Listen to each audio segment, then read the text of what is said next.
Hello and welcome ulit sa another episode ng Aling Oday's Kitchen. Gagawa tayo ngayon ng Aling Oday's version ng Bopis. And here are the following ingredients.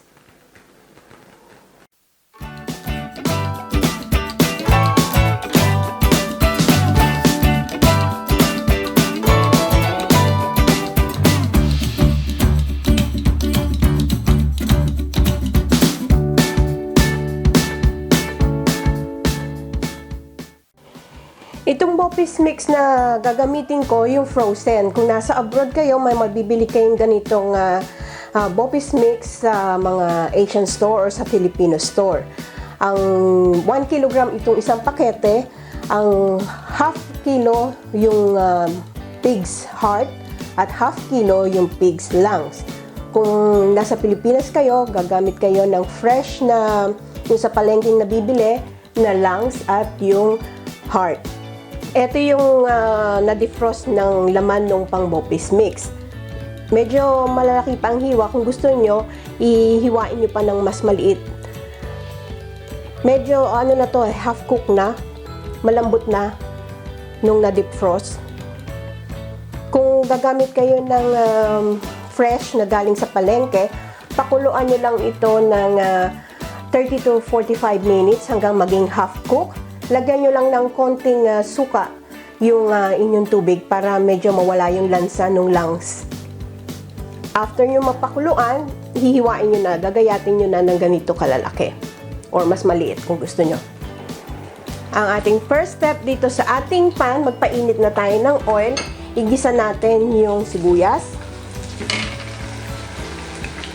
Palambutin muna natin to. Pwede na yung ating sibuyas. Ilagay na natin yung garlic. At yung ating kamatis. Gisa lang natin to hanggang lumambot yung ating sibuyas at kamatis.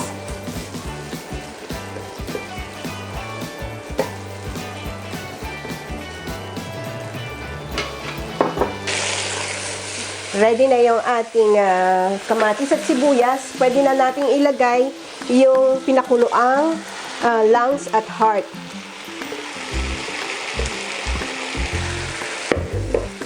Isa lang natin to. Ilalagay ko na rin yung ating atchuete. Kung gagamit kayo ng atchuete powder, i-dissolve nyo lang siya sa oil bago nyo ilagay dito. Kung gagamit naman kayo ng atchuete seeds, i-dissolve nyo lang siya sa hot water for about 30 minutes bago nyo ilalagay dito. Gisa lang natin to for about 5 minutes. Haluin lang natin maigi. After 5 minutes, i-add ko na rin yung paprika. Yung ating bay leaves or dahon ng laurel.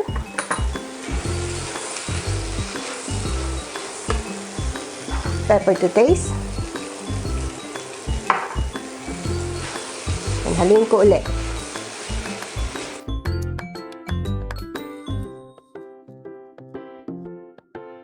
Then, ilalagay ko na itong ating vinegar. Paglagay ng vinegar, hindi muna natin to hahaluin hanggang hindi siya kulong-kulo para hindi makukurta yung vinegar.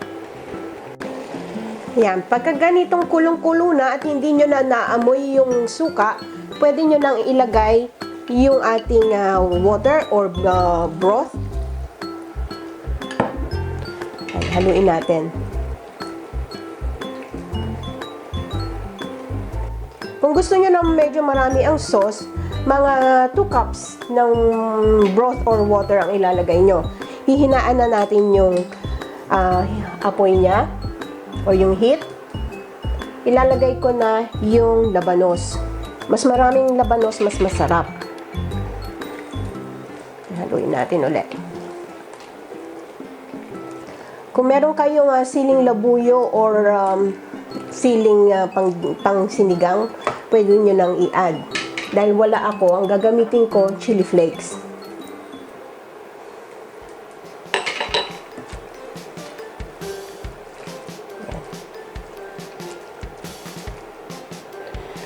Then, takpan lang natin. Simmer natin to on a low heat for 30 to 45 minutes. Total half cook na yung ating meat kanina. So, hindi na natin masyadong patatagalin. Yan. After 30 minutes, pwede na. Itong mga bula-bula, tanggalin lang natin. Kasi medyo malansa yan. Tapon natin.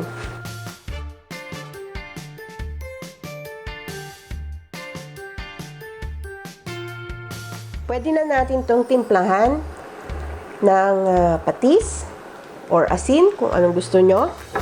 Adjust nyo na lang according to your taste. Lalagay ko na rin yung bell pepper. Ayan natin.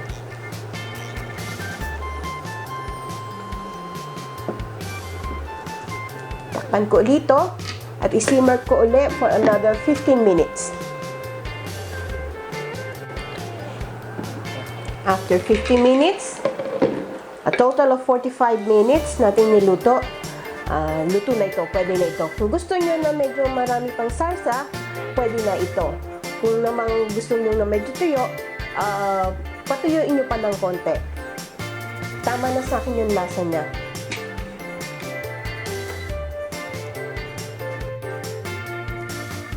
And there you have it, Aling Oday's quick and easy Bopis recipe. Sana magustuhan niyo itong recipe na ito and share it with your friends. Don't forget to give us a thumbs up and subscribe to my channel. Ako po si Aling Oday. Magkita-kita ulit tayo sa aking susunod na video. Salamat! Bye! Please follow me on my Facebook page, Twitter, and Instagram.